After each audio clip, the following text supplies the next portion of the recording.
এই পোস্টার শুধু এক ঝলকেই জানান দেয় এ কোনো আটপৌরে কাহিনী নয়, হল ন্যায়ের আবরণে মোড়া এক ভয়ঙ্কর প্রতিশোধের উপাখ্যান।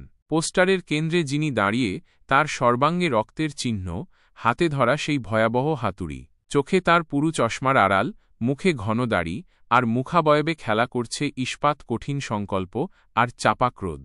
স্পষ্টতই এ কোনো সাধারণ মানুষ ননে, যেন পুঞ্জীভূত ক্ষোভের জীবন্ত প্রতিচ্ছবি, যিনি নেমেছেন নিজের হাতে ন্যায়বিচার প্রতিষ্ঠা করতে। তার বলিষ্ঠ দেহভঙ্গি জানান দিচ্ছে ক্ষমতার দাপট।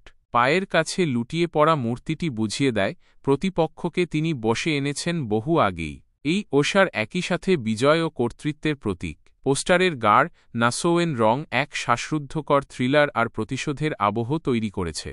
আলোর একমাত্র উৎস যেন চরিত্রটির ওপর, ঠিক যেন স্পটলাইট, যা তাকে নায়ক নয় বরং এক মূর্তিমান বিচারকের আসনে বসিয়ে। মেঝেতে পড়ে থাকা রক্তাক্ত দেহ অথবা আহত কোনো মানুষের অস্পষ্ট আভাস প্রতিশোধের বিভৎসতা এবং এই চরিত্রের নির্মম বাস্তবতাকে আরও প্রকট করে তোলে। ইনসাফ, দ্য ফাইনাল জাজমেন্ট, এই একটি ট্যাগলাইনই যেন সিনেমার মূল সুর বেঁধে দেয়।